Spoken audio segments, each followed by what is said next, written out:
कैसे हैं आप लोग? कल की क्लास चलते चलते वो हो गई, डिस्कनेक्ट हो गई। मतलब जो प्रीवियस क्लास थी वो क्या हुआ कि अचानक से मोबाइल का बैटरी ड्रेन हो गया। तो समझ में नहीं आया कि कब वीडियो ख़त्म हो गया था। ठीक है, चलिए स्टार्ट करते हैं। टीचर एजुकेशन का आगे वाला जो है, हाँ, एजेंसीज ऑफ टीचर एजुकेशन, इसको पढ़ाने के बाद क्या करेंगे पता है? आज की जो क्लास हो जाएगी ना, आज की कंप्लीट क्लास हो जाएगी टीचर एजुकेशन का। देन हम क्या करेंगे, अब इसके बाद जस्ट आप लोग इसको सारे क्लासेस को देख लीजिए। उसके बाद क्या होगा कि जो गेस क्वेश्चन है आप लोगों को ग्रुप में डाल दिया जाएगा। फर्स्ट ईयर का गेस क्वेश्चन, मतलब सेकेंड ईयर का गेस क्वेश्चन, आप लोग गेस क्वेश्चन देखेंगे। गेस क्वेश्चन देख के तैयारी करेंगे। जो भी चीज़ें नहीं पढ़ी है, नहीं समझ में आ रही है, वह पूछ लेंगे, कमेंट करके बता देंगे। ग्रुप में मैसेज डाल देंगे, जिसको भी कोई दिक्कत होगी वह डाल दीजिएगा। वो क्वेश्चन जो है हम डिस्कस कर लेंगे। ठीक है, अब कोई दिक्कत नहीं होगी, नहीं होनी चाहिए। सारी चीज़ें जो है बता दी गई है। ठीक है, कुछ चीज़ें रह गई हैं तो उसकी छोटी छोटी टॉपिक जो होगा हम क्वेश्चन में देख लेंगे। जो चीज़ें बची होंगी कुछ पर्टिकुलर टॉपिक वाइज आपको बता दिया जाएगा। ठीक है, ठीक है, ठीक है। एजेंसीज, अध्यापक शिक्षा के जो एजेंसीज है वो कौन कौन से हैं, मतलब कौन कौन सी ऐसी इंस्टीट्यूशंस है, जो कौन कौन सी ऐसी क्या बोलते हैं उसकी, संस्था है, संगठन है, जो इसको जो है चलाती है, किसको, टीचर एजुकेशन को चलाती है। किसके अंतर्गत में टीचर एजुकेशन चलता है? टीचर एजुकेशन जो है उसको चलाने वाला कोई ना कोई होगा ही ना, कोई ना कोई उसको ऑर्गेनाइज करती होगी, प्लान करती होगी, उसको देखती होगी।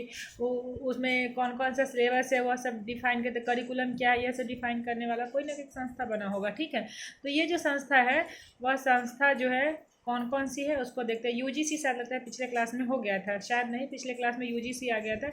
हम लोग एनसीईआरटी पे थे, एनसीईआरटी पे बात कट गई थी। NCERT national council of educational and NCE educational and research training. ठीक है, national council for educational research and training. ठीक है, तो एनसीईआरटी जो है ये भी एक गवर्नमेंट बॉडी है, गवर्नमेंट जो है एजेंसी है। किसके लिए? टीचर ट्रेनिंग कोर्सेज प्रोवाइड करवाने के लिए। ऑल इंडिया में जितने भी रनिंग इंस्टीट्यूशंस हैं टीचर ट्रेनिंग के, उसका जो सिलेबस है वो ये निर्धारित करता है, करिकुलम जो है यह निर्धारित करता है। किसको यूनिवर्सिटी यूजीसी से किसको ग्रांट मिलना चाहिए, अनुदान मिलना चाहिए, वह भी यह निर्धारित करता है। पूरा में जो प्री सर्विस और इन सर्विस टीचर एजुकेशन जो होता है वह, जैसे कि आप पहले से क्या सीखेंगे, आप टीचर बन गए हैं तब क्या सीखेंगे, यह सारी जो पाठ्यक्रम है वह यह निर्धारित करता है। ठीक है, 1961 में जो है इसकी स्थापना की गई थी। इसका जो क्षेत्रीय जो है, इसका रीजनल ऑफिस है मैसूर में हो गया, न्यू दिल्ली में हो गया, और उसके बाद भुवनेश्वर और भोपाल में है। अजमेर, मैसूर, भुवनेश्वर और भोपाल में है।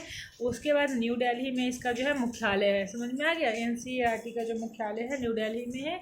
4 रीजनल ऑफिस है, मैसूर, भोपाल, अजमेर और भुवनेश्वर। ठीक है, उसके बाद जो है इसका जो कार्य है विद्यालयों का संचालन करना है, प्री सर्विस। ठीक है, ये है जो भी टैलेंट रिसर्च एग्जामिनेशन होते हैं वह यह देखता है एनसीईआरटी टीचर एजुकेशन ट्रेनिंग के सेंटर के साथ साथ, उसके सिलेबस के साथ साथ, उसके करिकुलम के साथ साथ स्कूल लेवल पे जितने भी स्कूल की जो पाठ्यक्रम है, प्री प्राइमरी, प्राइमरी जो भी है, सेकेंडरी, हायर सेकेंडरी, इसका भी पाठ्यक्रम जो है, करिकुलम जो है, यही एनसीईआरटी तैयार करता है। ठीक है, एनसीईआरटी जो है डिफाइन करता है।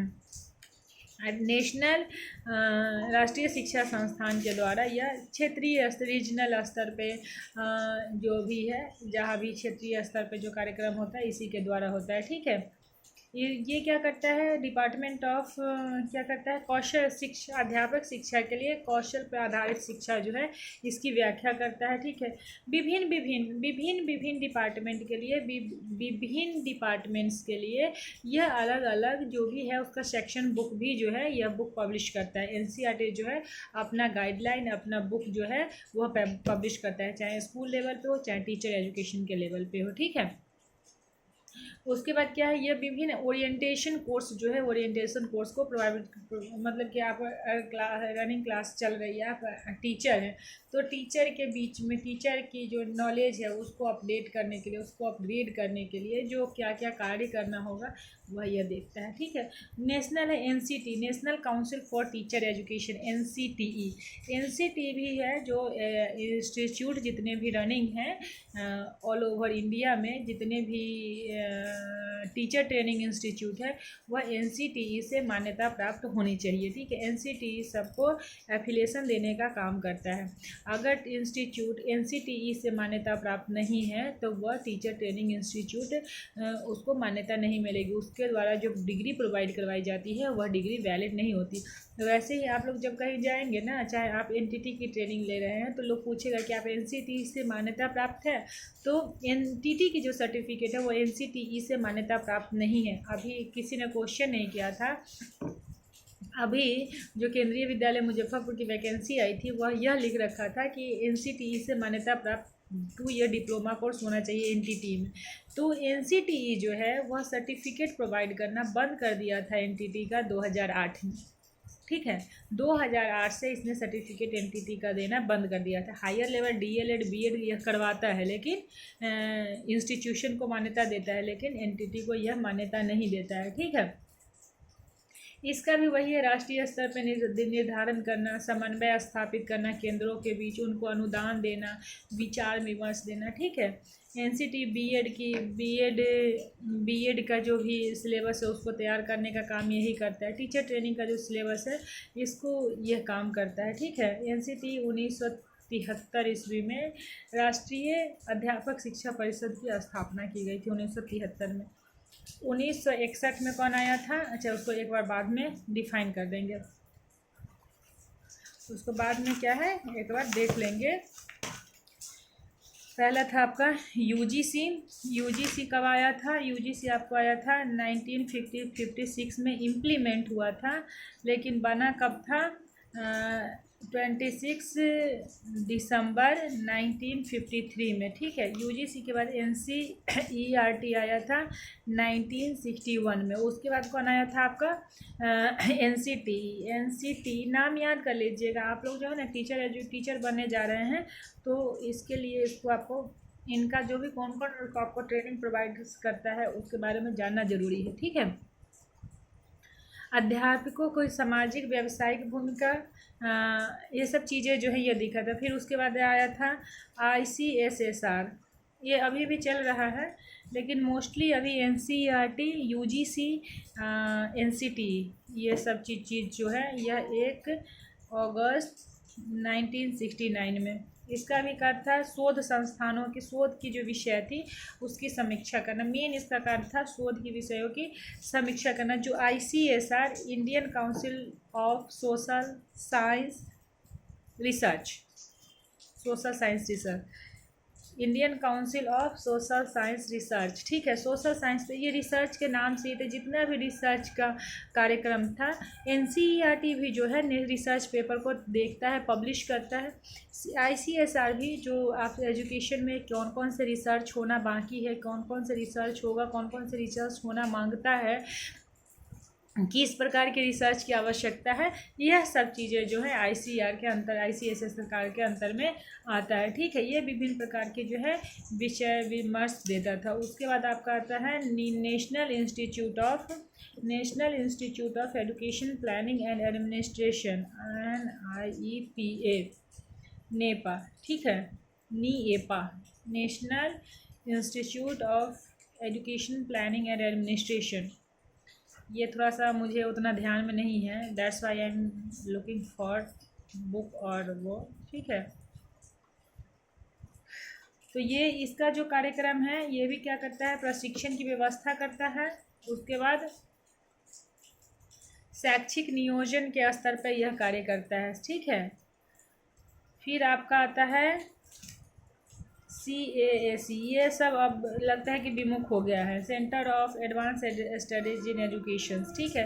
ये भी शोधकर्ताओं रिसर्च प्रोग्राम को बढ़ावा दे। देखिए जितने भी टीचर एजुकेशन की एजेंसीज है जिसमें आपको यूजीसी, एनसीईआरटी, एनसीटीई ये सभी अभी के रनिंग क्षेत्र में है, बाकी तीनों जो है वह रिसर्च देख रहा है। ठीक है, इसमें कौन से यूनिवर्सिटी में कौन सी हायर एजुकेशन में कौन सी कोर्सेज कहाँ चलेगी, उसमें इम्प्लीमेंटेशंस क्या करना है, उसमें कौन सी एग्जामिनेशंस कब लेना है, कौन सी गाइडलाइन लाना है, उसका करिकुलम क्या होगा, उच्च शिक्षा में वह यूजीसी निर्धारित करता है सारे स्तर का, बीएड हो, एमएड हो, डीएलएड हो, बीए, एमएससी, बीकॉम, पीएचडी जो भी हो, ये यूजीसी के अंतर्गत आता है। एनसीईआरटी स्कूल लेवल से लेके बीएड और डीएलएड और जो भी टीचर ट्रेनिंग इंस्टीट्यूशंस हैं उसकी देख रेख का काम करता है, उसको गाइडलाइन प्रोवाइड करता है, रिसर्च बुक्स पब्लिश करता है, जर्नल पब्लिश करता है। ठीक है, उसके बाद एनसीटी जो है ये भी गवर्नमेंट बॉडी है। ये क्या करता है, एनसीटी यह काम करता है आपका जो भी बीएड, डीएलएड जितने भी टीचर ट्रेनिंग रनिंग इंस्टीट्यूशंस है, चाहे गवर्नमेंट हो, चाहे सेमी गवर्नमेंट हो, चाहे प्राइवेट हो, वह सब एनसीटीई से मान्यता प्राप्त होनी चाहिए। ठीक है, अगर प्राइवेट हो, एनजीओज हो, कोई भी अगर आप कोई भी teacher training institute course provide करवाते हैं तो आपको एनसीटीई से मान्यता लेनी चाहिए। जब तक अगर आप एनसीटीई से मान्यता नहीं लेंगे तो आपका काम निरस्त हो जाएगा। ठीक है, उसके बाद स्टेट बोर्ड आता है, ये तो सब सेंट्रल का हो गया। ये सब कौन हो गया, सेंट्रल का। सेंट्रल के द्वारा जो है पूरे ओवर इंडिया में ये चलता है। ठीक है, तो सेंट्रल काम कर लिया तो सेंट्रल अपनी जिम्मेदारी दे दिया तो कोई ना कोई उसके बाद उसकी जिम्मेदारियों को देखेगा ना। सेंटर के पास तो 28-29 राज्यों का डेटा है, पर्टिकुलर किसी राज्य का डेटा उसके पास आना चाहिए, तो उसी के लिए आता है SBTE, state board of teacher education, SBTE state board of teacher education 1966 में यह आया था। इसका भी काम सेम ही है, यह स्टेट लेवल पे देखता है। ठीक है, विभिन्न निरीक्षण, परीक्षा जो भी चीज़ें होती हैं टीचर ट्रेनिंग के अंतर्गत वही यह काम करता है। UDTE, university department of teacher education, CCTE अच्छा उतना वैल्यूएबल नहीं है, ये भी मतलब सब वही करता है। In service, pre service, teacher education से रिलेटेड जितने भी कार्यक्रम हैं उनका कार्यक्रम करता है। ठीक है, कॉरस्पॉन्डेंस कोर्स, देखो कॉरस्पॉन्डेंस कोर्स ऐसा होता है जिसको आप कहीं से भी उस कोर्स को कर सकते हैं घर बैठे बैठे। कॉरस्पॉन्डेंस कोर्स, घर बैठे बैठे आप उस पाठ्यक्रम को, उस ज्ञान को ले सकते हैं। आपकी जो शिक्षा है वह निर्धारित कराई जाती है जिस भी यूनिवर्सिटी में आप एडमिशन लेते हैं वहाँ से आपको कॉरस्पॉन्डेंट मटेरियल भेज दिया जाता है कि यह रहा आपका स्टडी मटेरियल, इसको पढ़ लीजिए, पढ़ के आप एग्ज़ाम में दीजिएगा। तो कॉरस्पॉन्डेंस कोर्स उसको कहते हैं। ठीक है, घर बैठे बैठे आप ज्ञान अर्जित कर रहे हैं, आपको मटेरियल प्रोवाइड करवा दी जाती है इंस्टीट्यूशंस के द्वारा, तो ये इसको कहते हैं कॉरस्पॉन्डेंस कोर्स। ठीक है, रोहतक, कोटा ये सब में जो है कॉरस्पॉन्डेंस कोर्स एजुकेशन का जो है वह चलता है। जैसे मान लीजिए कि आप टीचर हैं तो आप कहीं जाके तो कोई ट्रेनिंग नहीं ले सकते हैं विशेष प्रकार के 6 महीना साल भर अगर आप ट्रेनिंग लेने चले जाएंगे तो नौकरी कौन करेगा, आपकी जगह पे अध्यापक की कमी हो जाएगी। तो इसके लिए आप कोई कॉरस्पॉन्डेंस कोर्स कर सकते हैं रेगुलर, आप यहाँ पर नौकरी भी कीजिए, साथ में कोई कोर्स भी कर लीजिए। ठीक है, तो यह चीज़ें होती हैं। इसमें गुणात्मक जो है गुणात्मकता नहीं होती है। देखिए आप रेगुलर क्लास में कुछ सीखिएगा सो और घर बैठे बैठे कुछ पढ़िएगा सो, दोनों में अंतर होता है। ठीक है, समर इंस्टीट्यूशन जो होता है, समर में ऐसा कि देखिए समर इंस्टीट्यूशन ये सारी जो है इन सर्विस टीचर एजुकेशन के लिए बनाई गई। कॉरस्पॉन्डेंस कोर्स, समर एजुकेशन, ये सब इसलिए बनाया गया है कि जब हम छुट्टी के दिनों में होते हैं या जब हम वर्किंग दिनों में होते हैं तो समर एजुकेशन में क्या होता है, जब हम छुट्टी के दिनों में होते हैं तो उस समय हम जाके ज्ञान को ग्रहण करें, अपना टीचिंग प्रोसेस को, अपना टीचिंग नॉलेज को अपडेट करें, अपग्रेड करें। तो इसलिए समर जो है इंस्टीट्यूशंस बनाई गई। ठीक है, उसके बाद approach of paper of NCT, राष्ट्रीय अध्यापक शिक्षा यूनेस्को। देखो एनसीटी जो है, एनसीटी 1973 में यह आया था। इसमें क्या हुआ था कि यह जब इसमें आपको क्या कहता है कि यूनेस्को द्वारा विशेषताओं का वर्णन कीजिए। ठीक है, देखो ये कहता है योजना प्रपत्र। ठीक है, मतलब इसमें योजना राष्ट्रीय एनसीटी का योजना प्रपत्र क्या था, मतलब कैसी योजनाएं तैयार की गई थी कब टीचर एजुकेशन के लिए एनसीटी ने कैसी योजना पत्र तैयार की, क्या उसमें लिखा गया, क्या उसमें बताया गया। तो जो एनसीटी था सो यूजीसी के साथ मिलके एक कॉन्फ्रेंस किया, एक मीटिंग की, एक बैठक बुलाया। उसके बाद क्या हुआ, यह बैठक 1967 ईस्वी में 1967 ईस्वी में एक बैठक हुआ यूजीसी के साथ इसका एनसीटी का, ठीक है। उस बैठक में क्या हुआ, इन्होंने एक योजना बनाया, कमेटी मेंबर को भेजा गया यहाँ वहाँ, एक को शिमला और दूसरे को मद्रास भेजा गया। वहाँ से फिर एक कमेटी बनी, कमेटी की बैठक हुई। उस बैठक में यह निर्धारित किया गया कि एक योजना बनाया जाए, उसको योजना प्रपत्र का नाम दिया गया। उस योजना में गाइडलाइन निर्धारित की जाए कि जो अध्यापक शिक्षा है, टीचर एजुकेशन है, उस टीचर एजुकेशन की दृष्टि कैसी होनी चाहिए, उसकी रूपरेखा कैसी होनी चाहिए, वह कितने वे में किस तरह से इफ़ेक्टिव होना चाहिए।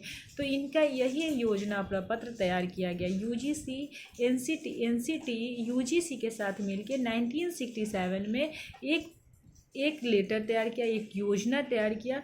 उस योजना के तहत यह निर्धारित किया गया कि जो अपना देश है, उस देश में जो टीचर एजुकेशन है, उस टीचर एजुकेशन का गाइडलाइन क्या होगा, करिकुलम क्या होगा, पाठ्यक्रम क्या होगा, किस तरह से वह जो है टीचर एजुकेशन जो है वह प्रदान की जाएगी, जिससे कि मोर इफ़ेक्टिव टीचर एजुकेशन हो, ठीक है। तो इसके लिए क्या कहा गया कि आपको जो है पहली चीज़ तो आप में एकता होनी चाहिए, धर्मनिरपेक्षता होनी चाहिए, आपका जो मानवीय व्यवहार है वह होना चाहिए, ठीक है। शुद्ध में सबसे पहले इनका आध्यात्मिक और बौद्धिक स्तर पर विकास दिया गया। उसके बाद इनकी एग्जामिनेशन प्रणाली को देखा गया कि एग्जामिनेशन प्रणाली भारी ना हो, साल में एक बार ले लो एग्ज़ाम। उसके बाद देखा गया एग्जामिनेशन प्रणाली को ध्यान में देखा गया। उसके बाद यह बोला कि हर 10 वर्ष में जो है पाठ्यक्रम को बदल दो। उसके बाद रिसर्च पेपर में देखा गया कि रिसर्च पेपर, इसको रिसर्च की आवश्यकता है, रिसर्च की आवश्यकता है, कितनी आवश्यकता है, कहाँ आवश्यकता है, उस पर ध्यान दो, ठीक है। उसके बाद जो भी रिटायर्ड हो, जो भी मतलब प्री सर्विस या इन सर्विस जो भी टीचर है, उसके नॉलेज की अपग्रेड की व्यवस्था किया जाए। तो ये सारी चीज़ है कि जो भी हम क्रियाएं करते हैं टीचर एजुकेशन के दौरान, जो चीज़ें सीखते हैं, जो चीज़ें सिखाई जाती है, वह मोर इफ़ेक्टिव हो, मोर प्रैक्टिकल हो, बुकिश नॉलेज के जगह पे प्रैक्टिकल नॉलेज हो, रिसर्च पे जोर दिया जाए, न्यू बीएड कॉलेज की स्थापना की जाए, ठीक है। यह सारी चीज़ इंटर्नशिप के लिए भेजा जाए, ठीक है, इंटर्नशिप के लिए भेजा जाए। यह सब चीज़ें जो है इसमें देखा जाता है, ठीक है, योजना प्रपत्र में तैयार किया गया, ठीक है। उसके बाद अध्यापक शिक्षा के उद्देश्य को निर्धारित किया गया कि आपका क्या उद्देश्य है। समाज के बीच में कम्युनिकेशन स्थापित करना, समाज के बीच में कम्युनिकेशन स्थापित करना। उसके बाद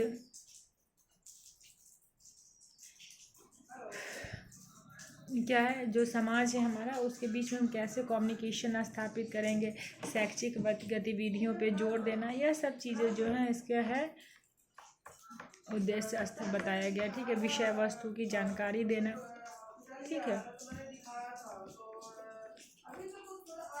उसके बाद है teacher education for pre school stage. Pre school stage मतलब स्कूलिंग जो होता है सब 5-6 साल की अवस्था से ना अब शुरू होने लग गई है, हाँ, तभी से 6 साल तक। 6 साल से पहले बच्चा को किस प्रकार की शिक्षा दी जाए जिससे कि आने वाले दिनों में शिक्षा उसके लिए बोझ ना हो, ठीक है। तो उस पर जोर दिया गया कि बच्चा का जो है, बच्चा के विकास के लिए उसके उसके विकास के लिए, उस तरह के उसके ज्ञान के विकास के लिए, उसके शारीरिक और आध्यात्मिक विकास के लिए इस प्रकार के वातावरण का निर्माण करना चाहिए, इस प्रकार का वातावरण का निर्माण करना चाहिए जिससे कि वह आसानी से चीज़ों को लर्न कर सके। ठीक है, प्री स्कूल में ही ना होता है activities, learning by doing, activities पे जोर दिया जाता है, प्रैक्टिकल बच्चों को खेल खेल में सिखाया जाता है। तो यह सारी चीज़ें जो हैं उसमें आती है। ठीक है, उसके बाद इनके टीचर एजुकेशन में एरिया जो है उसके बाद आप बुक में देख लीजिएगा, कुछ छोटी मोटी चीज़ें हैं, इसको अगर ऑफलाइन होता तो ज़्यादा सही रहता। इसी तरह से बच्चे का जो है ना पूर्व प्राथमिक स्तर पे, प्राथमिक स्तर पे, हर स्तर पे जो अलग अलग टीचर एजुकेशन जो है उसमें दी जाती है। ठीक है, देखो प्री जो क्या होता है, प्री स्कूल स्टेज होता है, अध्यापक शिक्षा जो टीचर एजुकेशन का जो स्टेज होता है, विभिन्न स्टेज में जब हम ट्रेनिंग लेते हैं तो जो ट्रेनिंग, इसमें समझना, इसमें चीज़ें कंफ्यूज मत होना, जो ट्रेनिंग हम एनटीटी क्या है, प्री प्राइमरी है ना, प्री प्राइमरी है, एनटीटी क्या है, प्री प्राइमरी ट्रेनिंग है। तो प्री प्राइमरी ट्रेनिंग, फिर उसके बाद आता है प्राइमरी ट्रेनिंग आता है, फिर सेकेंडरी ट्रेनिंग, फिर हायर सेकेंडरी। जो मतलब कि नर्सरी के बच्चों को पढ़ाने के लिए अलग टीचर होते हैं, अलग प्रकार की ट्रेनिंग दी जाती है। नर्सरी के बाद देखोगे 1 to 5 के लिए अलग ट्रेनिंग दी जाती है जिसको DLED वाली बोलते हैं। 5 to 8 के लिए अलग जाओगे उसको BEd कहेंगे। उसके बाद क्या होगा, उसके बाद अगर आप MAd कर रहे हो तो कॉलेज लेवल पे जाते हो, PG करते हो तो 12वीं वालों को पढ़ाते हो। तो विभिन्न स्तर में आप जैसे जैसे अपने क्लास के लेवल को अप करते हुए जाते हो तो ट्रेनिंग का जो भी लेवल है, जो भी आप टीचर ट्रेनिंग लेते हो उसका भी लेवल जो है डिफरेंट होते चला जाता है। ठीक है, ऐसा नहीं कि आप एनटीटी के माध्यम से आप 12वीं वाले बच्चों को पढ़ा लोगे या आप MAd करके आप एनटीटी वाले बच्चों को पढ़ा लोगे, ऐसा बिल्कुल नहीं है। ठीक है, हर स्टेज के बच्चों को समझने के लिए उसी प्रकार की शिक्षा दी जाती है। तो इसीलिए हम यहाँ पे डिफ़ाइन करते हैं कि पूर्व प्राथमिक में टीचर ट्रेनिंग कैसा है, प्राथमिक स्तर पे कैसा है, माध्यमिक स्तर पे कैसा है, उच्च माध्यमिक स्तर पे कैसा है। कभी हमें अभी प्राथमिक स्तर, पूर्व प्राथमिक स्तर पे हमें बच्चे के अभिरुचियों को समझना, उसके ज्ञान को समझना, उसकी क्षमता को समझना, वो किस प्रकार, किस जगह, किस तरह से सीखना चाहता है यह देखना, उसके लिए इन्वायरमेंट क्रिएट करना। उसके बाद जब बच्चा 1 to 5 में जाता है तो उसमें कुछ इन्वायरमेंट की समझ हो जाती है, कुछ उसकी रुचि हमें पता हो जाती है। उस रुचि के अनुरूप उसे थोड़ा अंक गणित बताना, थोड़ा अर्थमेटिक बताना, थोड़ा लॉजिकल बताना, थोड़ा उसकी जो वर्ड पावर है उसको इन्हांस करना, उसके ज्ञान का स्तर अलग हो जाता है। फिर जब बच्चा सेकेंडरी स्कूल में जाता है तब वहाँ पे अलग प्रकार की, तो हर स्टेज में जो है ट्रेनिंग का जो है वह अलग अलग प्रकार की हर स्टेज में उसको बच्चों को शिक्षा दी जाती है। ठीक है, उस शिक्षा के लिए आपको विशेष ट्रेनिंग की आवश्यकता पड़ती है। इसीलिए हर टीचर ट्रेनिंग में हर जगह आपको अलग अलग ट्रेनिंग दी जाती है। ठीक है, समझ में आ गया चीज़ें? ठीक है, तो जो विभिन्न प्रकार की शिक्षाएं हैं, विभिन्न स्तर की जो अध्यापक शिक्षाएं हैं वो विभिन्न होगी। ठीक है, तो देख लीजिएगा, सब चीज़ें सेम बता दी गई है। एक एक छोटी छोटी टॉपिक जो है उसका हम आपको अलग से बना के दे देंगे। ठीक है, उसके बाद पोस्ट ग्रेजुएट लेवल पे अलग टीचर एजुकेशन होता है, तो हर लेवल पे इनका जो है वह अलग होता है। ठीक है, अब आते हैं छात्र शिक्षण का अर्थ, meaning of student teaching. Student teaching का क्या मतलब होता है? टीचर एजुकेशन क्लियर हो गया। टीचर एजुकेशन न पढ़ रहे थे, अध्यापक शिक्षा, टीचरों को किस प्रकार से एजुकेशन दी जाती है।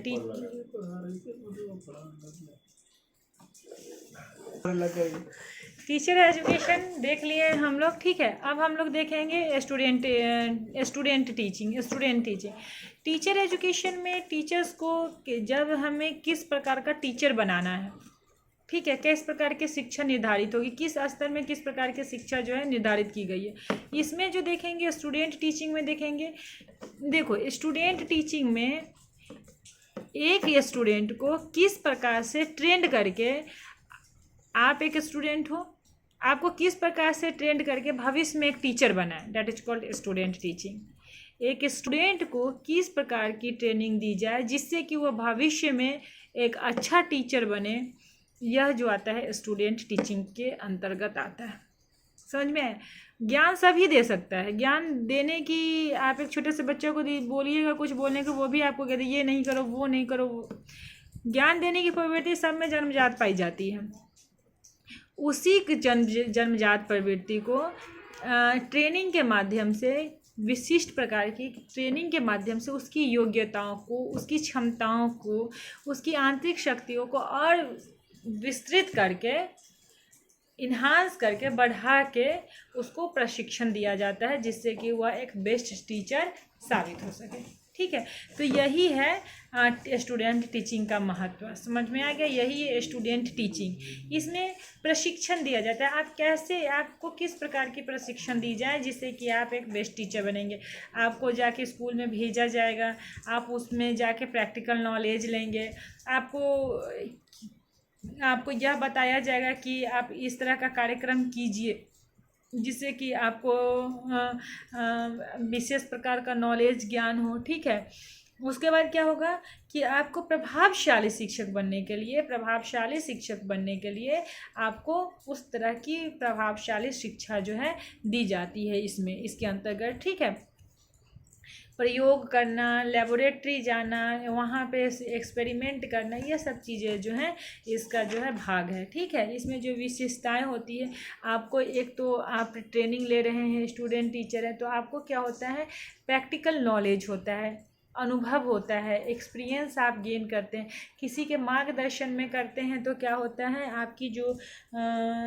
आपकी जो अगर आप किसी टीचर के अंदर में कोई ट्रेनिंग ले रहे हैं तो जो आपका मार्गदर्शन करता है उससे क्या होता है, आप सही दिशा में चलेंगे, आसानी से चीज़ों को समझ लेते हैं। उसके बाद क्या होता है, आपका जब आप फील्ड में काम करते हैं, इंटर्नशिप में जाते हैं, तो आपको प्रैक्टिकल परिस्थिति का जो है वास्तविक अनुभव होता है। ठीक है, जब एक स्टूडेंट टीचर बनता है तो उसको ट्रेनिंग के लिए भेजा जाता है, तो वहाँ पे उसको स्कूल की इन्वायरमेंट में उसे कौन कौन सी परेशानी होती है, कौन कौन सी दुविधा होती है, कौन कौन से उसके सामने किस किस प्रकार की परिस्थितियाँ आती है, यह सब चीज़ें जो है उसमें देखी जाती है। ठीक है, उसमें देखी जाती है, समझी जाती है, उसमें बताया जाता है। समझ में आया? उसके बाद क्या है, जो शिक्षण की प्रकृति क्या है, किस कैसे आप पढ़ाएंगे, आपके शिक्षण, आपको पढ़ाने का आपका तरीका क्या है, क्या वह तरीका इफ़ेक्टिव है, नहीं इफ़ेक्टिव है, तो इन चीज़ों पे जो है हम लोग ध्यान देते हैं। उसके बाद इसका क्या है, वर्गीकरण का आधार होता है। ज्ञानात्मक पक्ष में साइकोमोटर, अफेक्टिव, तीन ही टाइप का तो डोमेन होता है। साइकोमोटर, अफेक्टिव और कॉग्निटिव डेवलपमेंट में बच्चों के ज्ञानात्मक विकास पे क्या प्रभाव पड़ा है। आप अगर टीचर हैं, स्टूडेंट टीचर हैं, तो आपके ज्ञानात्मक प्रभाव में किस प्रकार की ट्रेनिंग जाए कि आपका ज्ञान जो है वह बढ़े। आपके ज्ञान को बढ़ाना, आपकी तुलनात्मक अध्ययन करना, चीज़ों का विश्लेषण करना, अनुमान लगाना, ये सारी चीज़ें जो हैं आपको आनी चाहिए।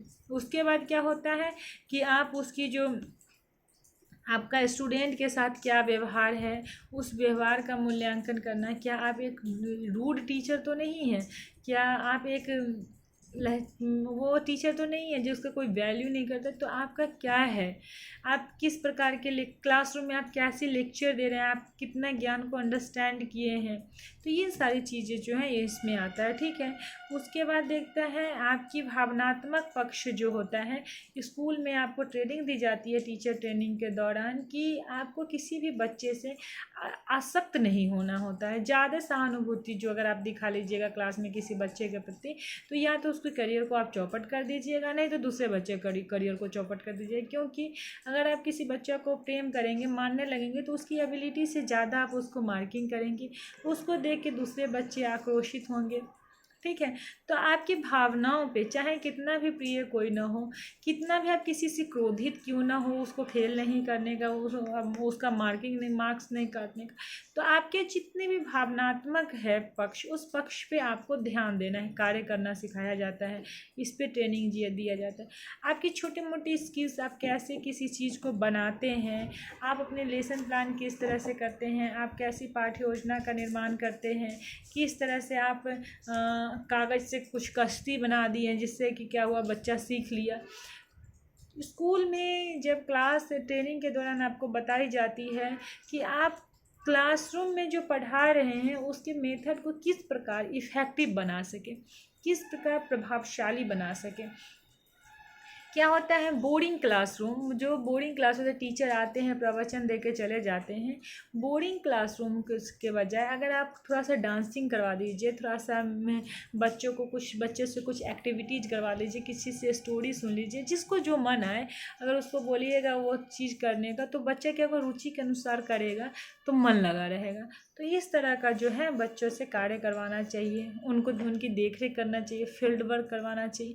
तो ये सारी जो ट्रेनिंग है आपको इसके जो है स्टूडेंट टीचिंग के दौरान दिया जाता है। ठीक है, इसका उद्देश्य क्या है, जो स्टूडेंट टीचर हैं उसके भावनात्मक गुण को, उसके संवेगात्मक गुण को, उसके ज्ञानात्मक पक्ष को डेवलप करना। ठीक है, उसके बाद क्या करना है, उसको समस्त तकनीकी जो भी टेक्नोलॉजीज इन्वॉल्व हुई है, आई है, उन सब चीज़ के बारे में उसको अपडेट करवाना, ताकि क्लासरूम में उसकी स्किल्स को इन्हांस करना, ताकि क्लासरूम में जाए तो जाने के बाद उसको पता ही न रहे कि बच्चों को पढ़ाना क्या है, पढ़ाने का उद्देश्य क्या है, किस सब्जेक्ट को पढ़ाने जा रहे हो, उस सब्जेक्ट से फ़ायदा क्या है। तो यह सारी चीज़ें जो हैं वह हमको स्टूडेंट टीचिंग के दौरान सिखाया जाता है कि कैसे हम डिफ्रेंशिएट कर सकते हैं, कैसे आइडेंटिफाई कर सकते हैं कि बच्चा किस ग्रुप का है, कौन से स्टूडेंट को किस प्रकार की ज्ञान की आवश्यकता है। ठीक है, तो यह चीज़ें जो होती हैं यह होता है। इसका जो क्षेत्र है वह क्षेत्र जो है वह थोड़ा सा है स्टूडेंट स्कोप जो है इसका है निरीक्षण करना, स्टूडेंट के बारे में, उसके रुचियों का निरीक्षण करना, उसके ज्ञान की ज़रूरतों का निरीक्षण करना, उसके क्या है, उसके बाद क्या है, मीटिंग वगैरह अटेंड करना, कॉन्फ्रेंस बुलाना, यह सब चीज़ें करके जो है हम इसको बढ़ा सकते हैं। ठीक है, उसके बाद जो है इन सर्विस जो टीचर एजुकेशन होता है, इन सर्विस टीचर एजुकेशन। ठीक है, इन सर्विस टीचर, अभी तक हम पढ़े प्री सर्विस। स्टूडेंट टीचिंग वही होता है जब एक स्टूडेंट को टीचर बनने का किस प्रकार से प्रयास किया जाए, कैसे प्रयास करें, किस किस माध्यम से प्रयास किया जाए कि एक स्टूडेंट भविष्य में एक प्रभावशाली टीचर बने। एक स्टूडेंट को प्रभावशाली टीचर किस प्रकार बनाया जाए, यह स्टूडेंट टीचिंग के दौरान सिखाया जाता है। टीचर एजुकेशन ऐसा एजुकेशन सिस्टम जिसमें टीचर का निर्माण किस प्रकार करना है, किस प्रकार की शिक्षा देनी है कि वह एक बेस्ट टीचर साबित हो, कैसे उसे ट्रेंड करना है, किस लेवल पे किस प्रकार की ट्रेनिंग देनी है, अगर वह जॉब में है, ऑलरेडी शिक्षक बना हुआ है तो कैसे ट्रेनिंग मिलेगी, अगर वो उसे शिक्षक बनना है तो कैसी ट्रेनिंग देनी पड़ेगी, इन ट्रेनिंगों का उद्देश्य क्या है, उसका निर्धारण किस प्रकार किया जाएगा, कौन कौन सी एजेंसीज है जो इसको चलाती है, यह सब चीज़ जो है इसमें देखा जाता है। अब हम आते हैं टीचर एजुकेशन में समस्त चीज़ों को पढ़ना है, स्कूल टीचिंग में आने वाले भविष्य को तैयार करना है। इन सर्विस टीचर एजुकेशन का मतलब होता है कि आप जो एजुकेशन ले रहे हैं, आप जब शिक्षण टीचिंग लर्निंग प्रोसेस में कार्यरत हैं, आप सीखने सिखाने की प्रक्रिया में कार्यरत हैं, आप टीचर हैं कहीं के, तो कहीं के टीचर आप ज्वाइन किए 1997 में, तो 1997 से आज तक का जो ड्यूरेशन हुआ वो काफ़ी लंबा टाइम पीरियड हो गया। तो इसमें क्या हुआ कि समाज में, सोसाइटी में, देश में, कल्चर में बहुत ज़्यादा जो है परिवर्तन हुए हैं, बहुत ज़्यादा जो है वह चेंजेज हुए हैं। अगर उन चेंजेज से आपको अवगत नहीं कराया जाएगा तो आपके जो पढ़ाने का तरीका है, आपका जो ज्ञान है, जो आपने 97 से पहले अर्जित किया था, वह ज्ञान जो है इस समय इफ़ेक्टिव नहीं होगा। आज के जनरेशन जो 97 का जनरेशन, आज के जनरेशन में काफ़ी अंतर है। तो आपको आज के जनरेशन के हिसाब से क्या है, आपको ट्रेनिंग लेनी पड़ेगी। तो यह जो ट्रेनिंग है वह ट्रेनिंग कैसी होगी, किस प्रकार की ट्रेनिंग की आवश्यकता पड़ेगी, ये जो है हम इन सर्विस टीचर एजुकेशन के दौरान देखते हैं। इन सर्विस टीचर एजुकेशन जो होता है वह आपकी दक्षता को, आपकी स्किल्स को इन्हांस करने के लिए, उसको अपग्रेड करने के लिए, उसको और प्रभावशाली बनाने के लिए तैयार की जाती है, जिससे कि आप क्या होते हैं, यह समझने योग्य हो जाते हैं कि आज की हमारी रिक्वायरमेंट क्या है। न्यू टेक्नोलॉजीज़ आ रही हैं, न्यू अपडेशंस हो रहे हैं, बुक अपडेट्स हो रहे हैं, मैथमेटिक्स, लॉजिक्स, रीजनिंग्स अपडेट हो रहे हैं, इंग्लिश कम्युनिकेशंस अपडेट हो रहे हैं, वर्बल इंग्लिश अपडेट हो रहे हैं। ठीक है, ये माध्यम और जो शिक्षण का माध्यम है वह अपडेट हो रहा है। तो जब तक अगर आपको जो इन सर्विस टीचर एजुकेशन अगर नहीं होता तो यह नहीं समझ में आता कि आज आपको किस प्रकार की शिक्षा देनी चाहिए। इसीलिए क्या होता है कि जो टीचर कार्यरत होते हैं सेवा में, उन्हें क्या होता है, उन्हें ट्रेनिंग दी जाती है। हमेशा देखेंगे 6 महीने पे, साल भर पे जो भी ड्यूरेशन होता है स्टेट वाइज, डिस्ट्रिक्ट वाइज, वह ब्लॉक लेवल पे, डिस्ट्रिक्ट लेवल पे, स्टेट लेवल पे उनको ट्रेनिंग दी जाती है, अपडेट करवाया जाता है समय समय पे, समय समय के हिसाब से। ठीक है, क्लियर हुआ। तो यूजीसी है, माध्यमिक शिक्षा आयोग है, यह सब जो है वह क्या करता है, वह इसमें कार्य करता है। ठीक है, इसका जो आधार है अपने व्यवहार को, आपकी जो व्यवहार है उसको दोहराना, नए नए रिसर्च को एक्सेप्ट करना, उसके बारे में सीखना, उसके ज्ञान को सीखना, यह सब चीज़ें जो हैं इसका उद्देश्य है। ठीक है, प्रभावशाली शिक्षण पद्धति को अपनाना, उसको इम्प्लीमेंट करना, यह सब चीज़ें। इसमें ओरिएंटेशन कोर्स होते हैं, कहीं आपको भेज दिया जाएगा, कुछ कोर्सेज करवाई जाएंगी, वोकेशनल कोर्सेज होता है, इंटेंसिव कोर्सेज होता है, वर्कशॉप होता है, सेमिनार होता है, कॉन्फ्रेंसेस होता है, एक्सपेरिमेंट होता है। ठीक है, वोकेशनल राइटिंग, ये सारी चीज़ें जो होती हैं इसके कार्यक्रम में आता है। आपको समय समय पर ये सारे कार्यक्रम करवाए जाएंगे, कॉन्फ्रेंसेस लिया जाएगा, ट्रेनिंग ली जाएगी, सेमिनार्स आयोजित किए जाते हैं। तो क्या होता है, समय समय पे आप इस प्रकार की जो है क्रियाएं करते हैं, जिससे कि क्या होता है, हमारा जो स्किल है जो वो अपडेट होता है। ठीक है, अपडेट होता है, नित्य हमारे ज्ञान का जो होता है इन्हांस होता है। ठीक है, देखो जीवन में एक टीचर एक बेस्ट स्टूडेंट होता है। तो जीवन भर टीचिंग, जब आप टीचिंग प्रोफेशन को चुनते हैं तो एक बार में आपकी कहानी समाप्त नहीं हो जाती। ठीक है, आप डीएलएड कर लिए, एनटीटी कर लिए, बीएड कर लिए, हो गया, आप स्कूल में टीचर असाइन कर लिए गए, आपका काम खत्म नहीं। आपका काम खत्म नहीं हो, आपको हमेशा पढ़ना पड़ेगा, आपको हमेशा ट्रेंड होना पड़ेगा, आपको हमेशा अपडेट होना पड़ेगा।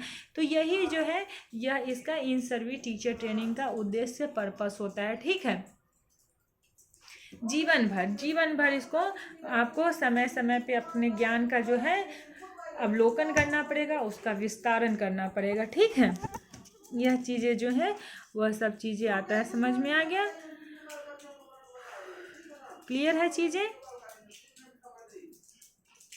राष्ट्रीय शिक्षा शोध संगठन विभाग यूएसए के द्वारा भी इसको निर्धारित किया गया है। भारतीय अध्यापक शिक्षण समिति के द्वारा भी इसको स्थापित किया गया है। नए नए सहयोग की भावना, ये सब चीज़ें तो कॉमन सी बात है। हिस्टोरिकल ओरिजिन देख लेंगे। ठीक है, वुड डिस्पैच 1954 में आया था। ठीक है, तब से इसमें सुधार की शिक्षक एजुकेशन में। Wood dispatch Lord Curzon policy जो है बहुत टीचर एजुकेशन में जो है बहुत मान्यता रखे थे। इसमें प्री सर्विस और वो दिया गया है, ईस्वी सन का नाम दिया गया, तो थोड़ा याद कर लेंगे। ठीक है, अब नोट्स तुम क्लास में बता नहीं रहे हैं कि हम आपको नोट्स बना बना के बताएं। ठीक है,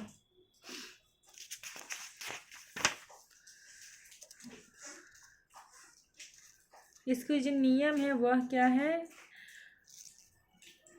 मूल्यांकन प्रविधियों को भी सेवा में ध्यान में रख के कराया जाता है, बाकी कुछ नहीं है। ठीक है। संस्थाएं कौन कौन से हैं? कॉरस्पॉन्डेंस कोर्स है, इवनिंग कोर्सेस है, समर टीचर एजुकेशन है, स्टेट इंस्टीट्यूशन है, ये डिस्टेंस एजुकेशन, ये सब इग्नू आज के युग में डिस्टेंस एजुकेशन का जो है मोस्ट इफ़ेक्टिव वो मतलब क्या बोलते हैं कॉमन इंस्टीट्यूट है। सभी जो है इग्नू से कोई भी कोर्स करके ट्रेनिंग ले लेके अपने स्किल्स को इन्हांस करते हैं। ठीक है। मॉडल ऑफ टीचर एजुकेशन क्या है? मॉडल ऑफ टीचर एजुकेशन देखते हैं मॉडल ऑफ टीचर एजुकेशन क्या है। देखिए मॉडल ऑफ टीचर एजुकेशन में यह देखते हैं कि हम किस तरह से प्रभावशाली शिक्षक का निर्माण कर सके, इसके लिए कुछ मॉडल तैयार किया गया है, कुछ मापदंड बताए गए हैं। तो देखो जो मानदंड है वो क्या है? पूर्व योग्यता मानदंड। इसमें जो है 12 प्रकार के इसका मॉडल तैयार किया गया है। ठीक है, मुझे थोड़ा सा हिंट्स लेना पड़ेगा। 12 प्रकार के जो हैं मानदंड तैयार किए गए हैं इसमें, उसको देख लीजिएगा। फ्लोरिडा स्टेट है, जॉर्जिया है, द टोल्डो है, द पीटर्सबर्ग है, टीचर्स कॉलेज है, साइरेक्यूअस है, टीचर्स फॉर रियल वर्ल्ड है, स्टैनफोर्ड है, मिशिगन स्टेट है, द विस्कोसिन मॉडल है, नॉर्थ वेस्ट रीजनल लेबोरेटरी, और उसके बाद मासचुसेट्स है। ठीक है, इस प्रकार का जो है इतने सारे मॉडल हैं। तो इस मॉडल का सिर्फ जो मॉडल है, जितने सारे टीचर एजुकेशन का मॉडल तैयार किए गए हैं, मॉडल तैयार करने का मतलब था कि हम शिक्षक पद्धति को भविष्य किस प्रकार से बेहतर बनाएं, भविष्य में किस प्रकार से बेहतर शिक्षक का, प्रभावशाली शिक्षक का जो है निर्माण कर सके। ठीक है, तो हम देखते हैं इसमें कि जो पूर्व में जो कुछ योग्यताएं निर्धारित की गई हैं वह क्या है। कैसे बच्चों को नेतृत्व करने की योग्यता, बच्चे में जो स्टूडेंट है उसमें टीचर में नेतृत्व करने की योग्यता विकसित हो, किस तरह से उनको नियंत्रण, उनके जो कॉन्टेक्स्ट है, साइबरनेशन, नेतृत्व, बाउंड्रीज, चुनाव, ये सब चीज़ें जो हैं हम उस तरह से देखते हैं कि उसमें क्या क्या चीज़ें किस तरह से संभव होती है। उसके बाद प्रक्रिया मानदंड में देखा जाता है कि बच्चा क्लास में कैसा व्यवहार करता है, जो स्टूडेंट टीचर है वह क्लास में कैसा व्यवहार करता है, उसकी शारीरिक क्षमता योग्यता क्या है, वह कितना प्रवीण है बोलने में, कितना सक्षम है, अगर भाषा शैली अच्छा है, उसके कम्युनिकेशन उसका सही है, इफ़ेक्टिव कम्युनिकेशन है, तो वो एज ए टीचर उसको असाइन किया जा सकता है। ठीक है, उसकी आयु सीमा, विभाजन, भावनात्मक क्रियाएं कैसी है, ये सब चीज़ें इसमें दिखता है। उसके बाद उत्पादन मानदंड में देखा जाता है कि बच्चों का जो है मूल्यांकन किस प्रकार से करोगे। जब ऐसा तो नहीं है कि तुम आप पक्षपात कर रहे हो, तो इसके छात्रों का मूल्यांकन करने का जो तरीका है, उनके बीच की अंतःक्रिया जो है ये इसमें दिखी जाती है। फ्लोरिडा राज्य विश्वविद्यालय प्रारूप जो है 1968 में आया था। इसमें भी यह देखा था कि भविष्य में हमें किस प्रकार का टीचर तैयार करना है जिससे कि विश्व में हम अपना योगदान दे सकें। ठीक है, किस प्रकार का प्रायोगिक परीक्षा होगी, किस प्रकार की थ्योरेटिकल एग्जाम होगा, अवधारणा क्या होगी टीचर एजुकेशन की, वो इसमें दिया गया था। ठीक है, उसके बाद जॉर्जिया प्रारूप, शिक्षण का जो है जॉर्जिया प्रारूप वह क्या है। शिक्षण का जॉर्जिया प्रारूप में हम देखते हैं कि जो विभिन्न मॉडल्स हैं उसमें से हम थोड़ा मॉडल्स के बारे में जिक्र कर लेते हैं कि क्या है। देखो टीचर एजुकेशन में जितने भी मॉडल्स हैं उन सारे मॉडल्स का एक उद्देश्य था मानविक मूल्यों का व्यवहार करना, मानविक मूल्यों का अध्ययन करना, उसके बाद अधिगम का मूल्यांकन करना, आप कितना सीखे हो इसका मूल्यांकन करना, आपका रिसर्च पेपर क्या है इसका मूल्यांकन करना, आप किस प्रकार की शिक्षा दे रहे हो इसका मूल्यांकन करना, आप किस प्रकार की शिक्षा दे रहे हो, आपका जो प्रायोगिक शिक्षा है उसका प्रारूप क्या है। ठीक है, आप क्या बोलते हैं रियल इन्वायरमेंट में जाते हो, वास्तविक वातावरण में जाते हो, तो वहाँ आपकी लर्निंग क्षमता क्या है, अधिगम की क्षमता क्या है, क्या कैपेबिलिटी, आप क्या सीख के आते हो, आपका छात्रों के साथ बिहेवियर कैसा है। ठीक है, इन चीज़ों पे जो है वह यहाँ पे इन चीज़ों पे जो है यह दिखाया जाए, सारे मॉडल्स में यही बताया गया कि आपका प्रारूप क्या है, आपकी जो क्या बोलते हैं जो आपका पाठ्यक्रम जो है वह निर्धारित किस प्रकार से होगा जिससे कि आपका जो है सर्वांगीण विकास हो। ठीक है, यही सारी चीज़ें, नीति, मूल्यांकन, ठीक है, सूचनाओं का संगठन करना, ये सारी चीज़ें जो हैं इनमें आता है, ठीक है। अनुसंधान में विभिन्न परीक्षण को किस प्रकार के करना है, यही सारी चीज़ें जो हैं इनके विभिन्न मॉडलों में कहा गया है, ठीक है। देखो, what do you mean by maxim of teaching? Maxim of teaching शिक्षण सूत्र अथवा शिक्षण युक्तियाँ। शिक्षण सूत्र युक्तियाँ क्या है? मैक्सिम ऑफ टीचिंग जो है उसको क्या कहते हैं, किसको कहते हैं मैक्सिम ऑफ टीचिंग? देखो, टीचर का मतलब जब आप कोई चीज़ सीख रहे हो, आपके पास बुक अवेलेबल है बुक, आप क्यों नहीं पढ़ पा रहे हो, आप क्यों नहीं समझ पा रहे हो? देखो, सीखने के लिए, समझने के लिए एक टीचर का होना अति आवश्यक है। बिना टीचर्स के आप ज्ञान को नहीं पा सकते, चाहे आप कितना सेल्फ स्टडी कर लो, आप पंडित बन जाओ, फिर भी आपको कहीं ना कहीं से किसी न किसी प्रकार के सपोर्ट की ज़रूरत पड़ेगी, ठीक है। बिना शिक्षक ज्ञान नहीं होता है, ठीक है। तो जो शिक्षक हैं उसको, उनका जो कार्यक्रम होता है, उनका जो कार्य होता है, वह ऐसा होता है, होना चाहिए कि आप इस तरह की प्रभावशाली शिक्षण की व्यवस्था करें जिससे कि आप बच्चे के मस्तिष्क में जो ज्ञान आप देना चाहते हैं वह भर जाए। अगर हम उसे बताना चाहते हैं, आपको हम साइकोलॉजी पढ़ाना चाहते हैं, तो हमारे पढ़ाने का तरीका ऐसा हो कि आपके दिमाग में साइकोलॉजी आ जाए। आज को पता है, आज राम गोपाल आया था, राम गोपाल आया तो उसको आईक्यू का फॉर्मूला बता दिए, उस पर एक क्वेश्चन दिए, राम गोपाल बना लिया, आराम से बना लिया। अब वो बोल दिया कि मैं हम जीवन पर्यंत नहीं भूलेंगे। तो जो चीज़ें हैं कि आप कोई चीज़ ऐसा सीखिए, अगर इसमें अगर आपके टीचर में यह कैपेबिलिटी नहीं है, या मुझ में ही मान लीजिए वह क्षमता नहीं है कि हम आपको सही से वह ज्ञान दे पा रहे हैं जो आपके बुद्धि स्तर तक पहुंच जा रहा है, तो हम एक अच्छे टीचर नहीं हैं, ठीक है। अच्छा टीचर तभी होगा जब हम आपकी मन स्थिति को जानते हुए आपको जो भी ज्ञान प्रदान किया जाए, जो भी हम ज्ञान प्रदान करना चाहते हैं, आपके दिमाग तक पहुंच जाए। तो जो शिक्षण के जो सूत्र हैं, जो शिक्षण के जो सूत्र हैं, वह सूत्र क्या होनी चाहिए?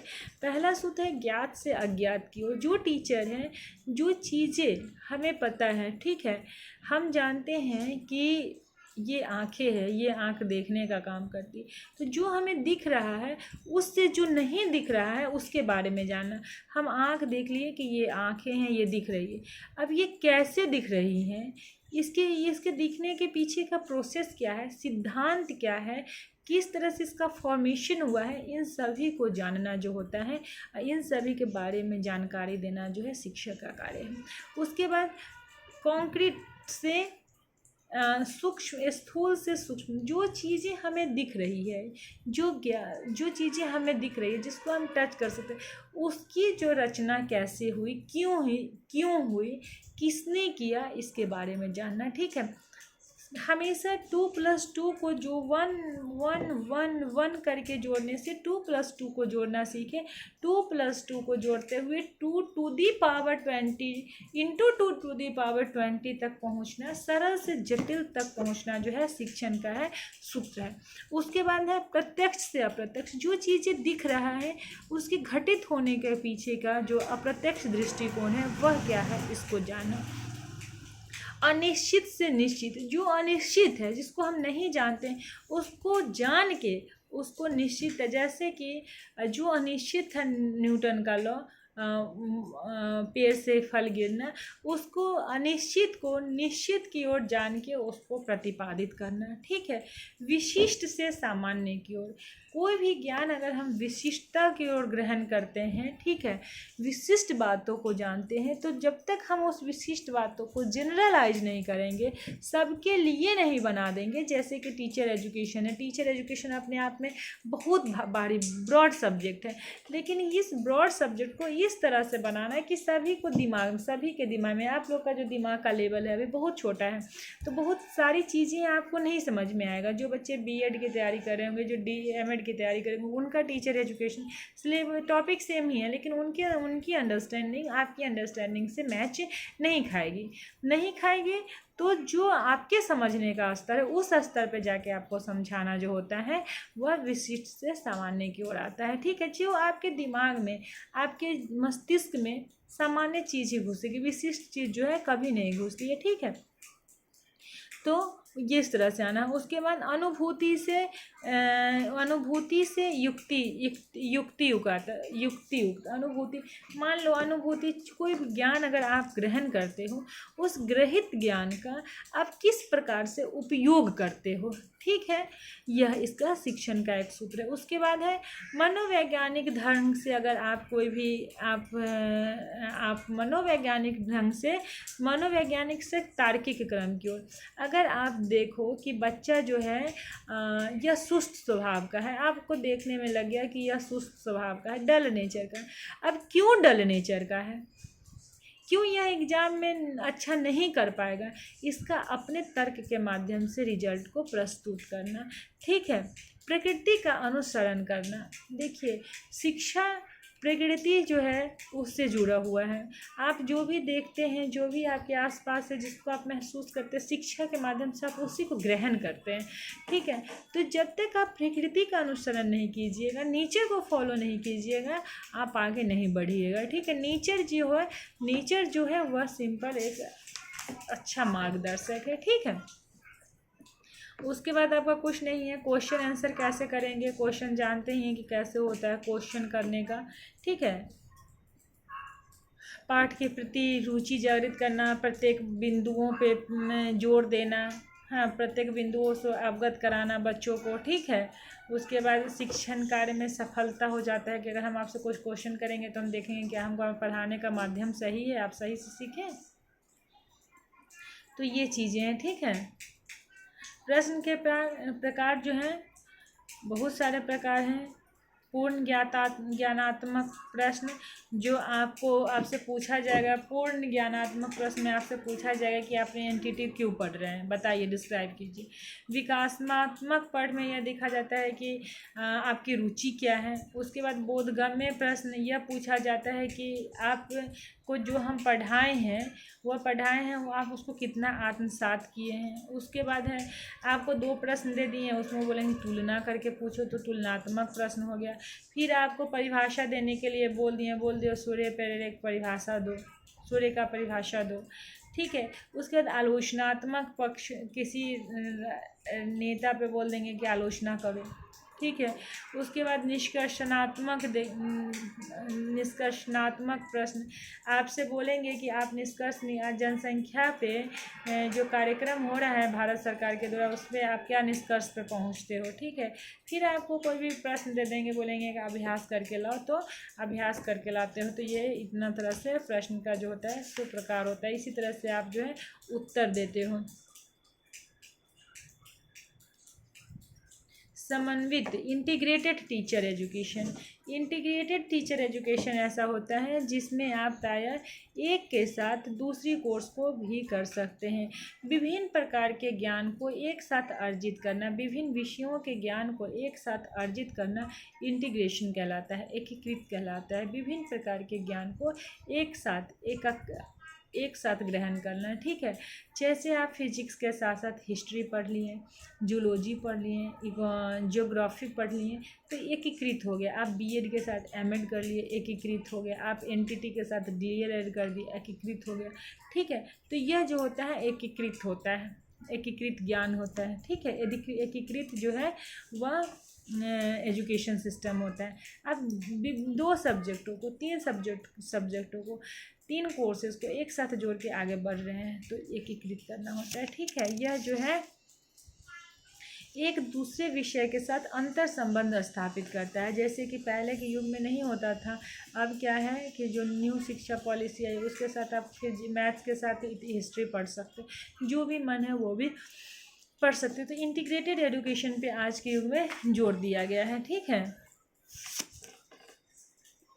इसमें जो है विभिन्न स्तर पे इसकी अलग अलग जो है एकीकृत एजुकेशन को ध्यान में रखा गया है, ठीक है। उभरते समाज की पृष्ठभूमि, व्यावसायिक विचारधारा का निर्माण हुआ है।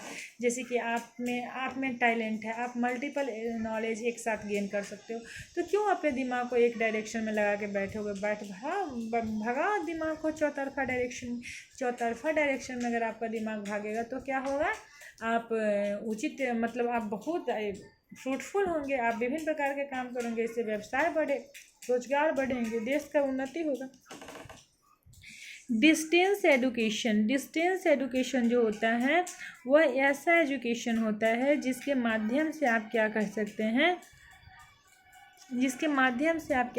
बिना किसी प्रेशर, बिना किसी दबाव के आप जो है शिक्षा को ग्रहण कर सकते हैं। उसमें आपको क्लास करने का झंझट नहीं, प्रैक्टिकल जमा करने का झंझट नहीं, अटेंडेंस का स्वतंत्र अपनी इच्छा से जो होता है आप क्या करते हैं, ज्ञान को ग्रहण कर सकते हैं। ठीक है, स्वतंत्र अध्ययन जो होता है डिस्टेंस एजुकेशन कहलाता है। स्वतंत्र रूप से आप जो है एजुकेशन को ग्रहण करते हैं, डिस्टेंस एजुकेशन कहलाता है। ठीक है, इसमें आपको रेगुलर क्लास करना नहीं पड़ता है। ठीक है, अब तो सोचते हैं सभी लोग डिस्टेंस एजुकेशन दिन भर करते रहते हैं। ठीक है, डिस्टेंस एजुकेशन में आपको क्लास नहीं करना पड़ेगा तो आप कहीं से कहीं तक एडमिशन ले सकते हो। आप बिहार में बैठे दिल्ली से कोर्स कर सकते हो, दिल्ली में बैठे चंडीगढ़ से कोर्स कर सकते हो। आप दुनिया में चाहे जहाँ बैठे हो, यहाँ से बैठ के कहीं से बैठ के कहीं तक का कोर्स को आप कर सकते हैं। जो मटेरियल होती है, स्टडी मटेरियल कुरियर के माध्यम से अब तक पहुंचा दी जाती है, आप उसको लेते हो। तो यह डिस्टेंस एजुकेशन हो गया। ठीक है, क्या हो गया, डिस्टेंस एजुकेशन क्या कहलाता है, डिस्टेंस एजुकेशन कहलाता है। समझ में आया।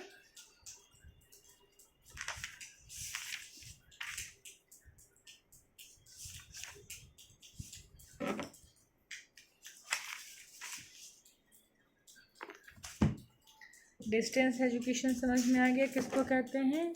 इसमें क्या होता है, आप रेडियो टेलीविज़न वगैरह के माध्यम से आप एजुकेशन को ले सकते हैं ज़रूरत के हिसाब से। अगर आप कहीं बैठे हुए हैं, कहीं आपके पास आपकी मजबूरी के आप रोज़ क्लास नहीं कर सकते, छोटे छोटे बच्चे हैं या पारिवारिक जिम्मेदारी है, कोई भी कार्य करने में आप असक्षम है, रेगुलर जाने में असक्षम है, तो आप डिस्टेंस एजुकेशन के माध्यम से अपने नॉलेज को बढ़ा सकते हैं। आप स्कूल में पढ़ा रहे हैं, आप कोई दूसरा काम कर रहे हैं, आपको दूसरी डिग्री चाहिए, कहीं और काम करना है, तो इन सब चीज़ों के लिए डिस्टेंस एजुकेशन जो है ज़रूरी होता है। ठीक है,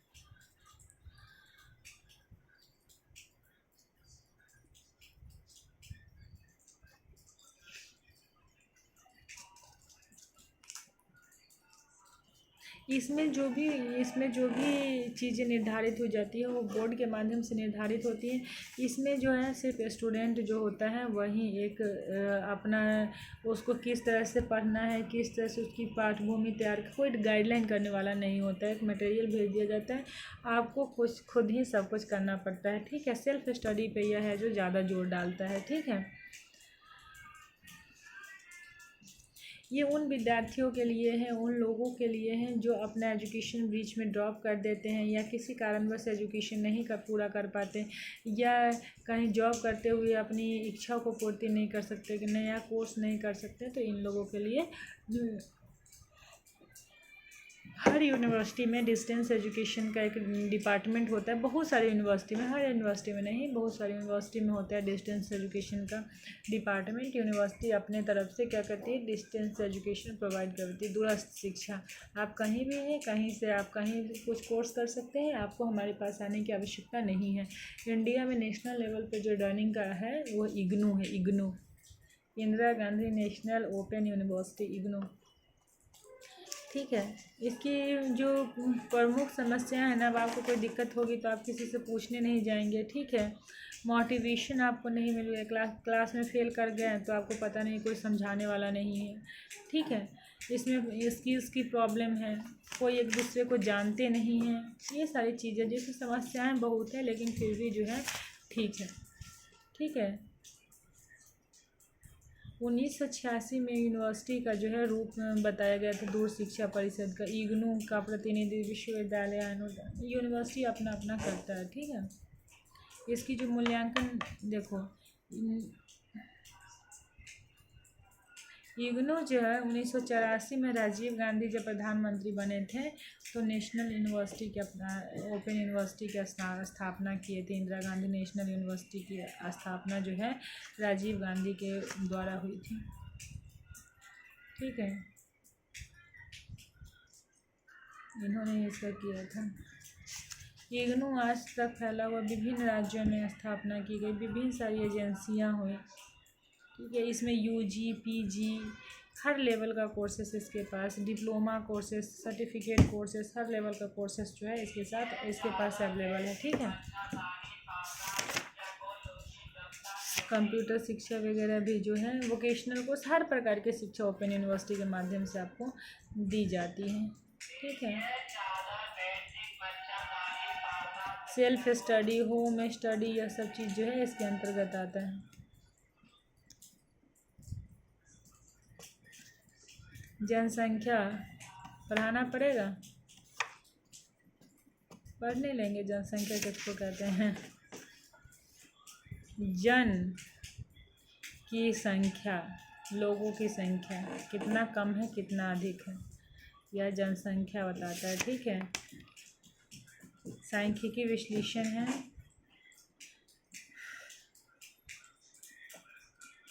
एक हजार की जनसंख्या में प्रतिवर्ष पैदा होने वाली संख्या जन्म दर कहलाती है, बर्थ रेट। 1000 जनसंख्या में प्रतिवर्ष कितने लोग मरे, कितने लोग जिंदा हुए, जन्म लिए, उसको कहेंगे बर्थ रेट, मरे उसको मृत्यु रेट, डेथ रेट कहते हैं, डेथ रेट। ठीक है। इन्फेंट मोर्टेलिटी, 1000 की जनसंख्या में बच्चों के मरने की संख्या। मरने वाली की औसत आयु को जीवन आकांक्षा कहते हैं। मरने वालों की औसत आयु को जीवन आकांक्षा कहते हैं। भारत में जीवन आकांक्षा 54 वर्ष है। प्राकृतिक 1000 में जनसंख्या में मरने वालों की संख्या और पैदा होने वालों की संख्या वृद्धि कहलाती है। फर्टिलिटी, जनसंख्या का वास्तविक पैदा करने की संख्या को, जनसंख्या की वास्तविकता पैदा करने वाली संख्या को फर्टिलिटी कहते हैं। पूछो।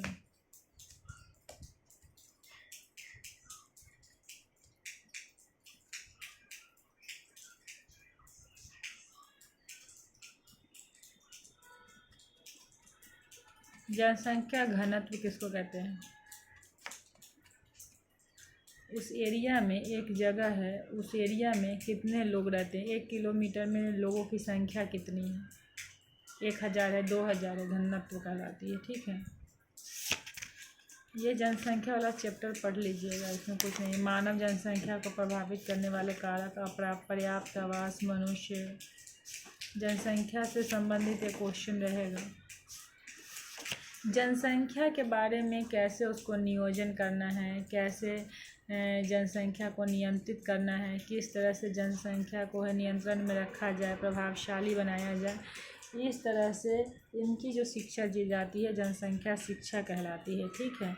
इस प्रकार का कार्यक्रम चलाओ देश में, इस प्रकार की शिक्षा दो कि सभी जनसंख्या को नियंत्रण करना सीखे। ठीक है।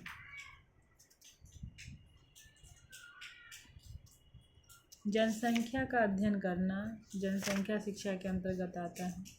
इसकी आवश्यकता है, लोग जो हैं वो समझते नहीं हैं। पढ़ लेना, जनसंख्या वाला में ज़्यादा कुछ नहीं है, देख लेना उद्देश्य।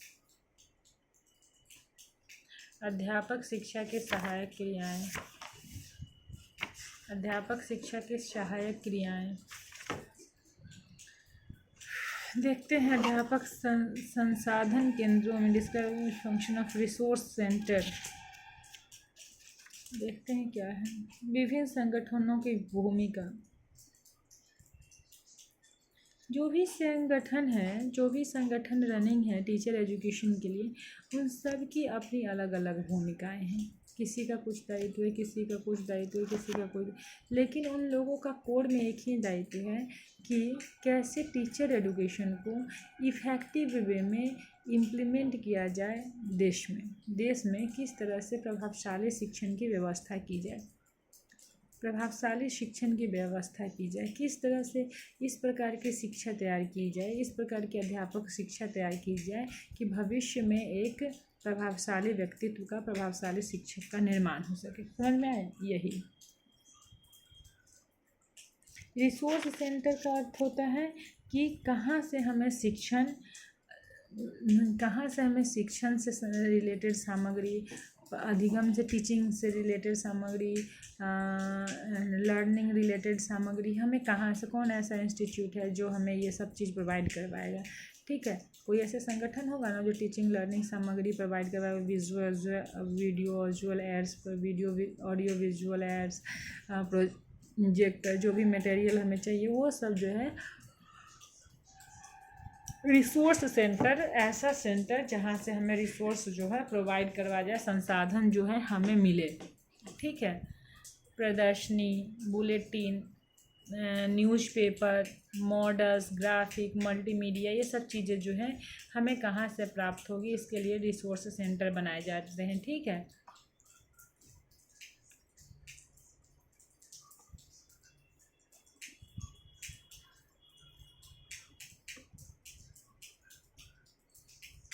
परामर्श सेवा स्थापित की जाती है, जहाँ पे आप जाके परामर्श ले सकते हैं कि हाँ भी बताइए, हमने 12वीं किया है, अब हमें क्या करना चाहिए। ठीक है, हमने ग्रेजुएशन किया है, अब हमें क्या करना चाहिए, हमें किस प्रकार की ट्रेनिंग लेनी चाहिए। ठीक है, ये सब चीज़ जो है हम इसमें देखते हैं। Role of resource centre in teaching, प्रबंधन एवं व्यवस्थापन में कार्यक्रम, स्वाध्याय एवं खोज में आवश्यक होता है। ठीक है, ये सब चीज़ें जानते हो खुले विश्वविद्यालय में ज़्यादा ज़रूरत की चीज़ें होती हैं।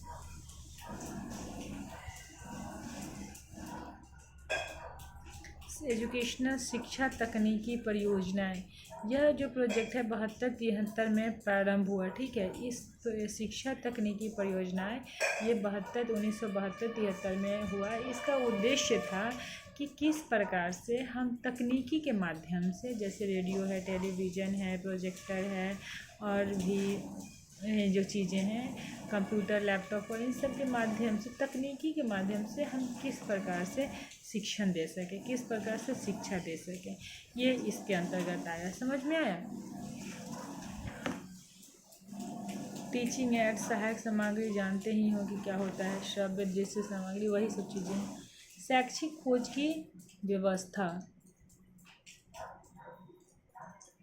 शैक्षिक खोज की व्यवस्था मतलब शिक्षा से जब से आप अध्यापक शिक्षा बनाते हो, अध्यापक शिक्षा ग्रहण करते हो, तो जो आप रिसर्च करते हो उसकी व्यवस्था कौन करेगा, कौन उस रिसर्च को देखेगा, कौन आपके रिसर्च पेपर्स को देखेगा, किस प्रकार के आपको जो है डिपार्टमेंट में आपको जाना पड़ेगा। ठीक है, उससे यही सब चीज़ें जो हैं इसमें दिखाया जाता है शैक्षिक रिसर्च में। ठीक है, ये नेशनल इंस्टीट्यूट ऑफ एजुकेशन जो है इसको देखता है। डिपार्टमेंट ऑफ टीचर एजुकेशन जो है वह बताता है माइक्रो टीचिंग, टेलीविज़न टीचिंग। ठीक है, उसके बाद आधारभूत शिक्षा विभाग जो है यह देखता है। ठीक है, बहुत सारे कार्यक्रम जो है इनके अंतर्गत चलते रहते हैं, कुछ नहीं है, सब ऐसे लिखा हुआ है।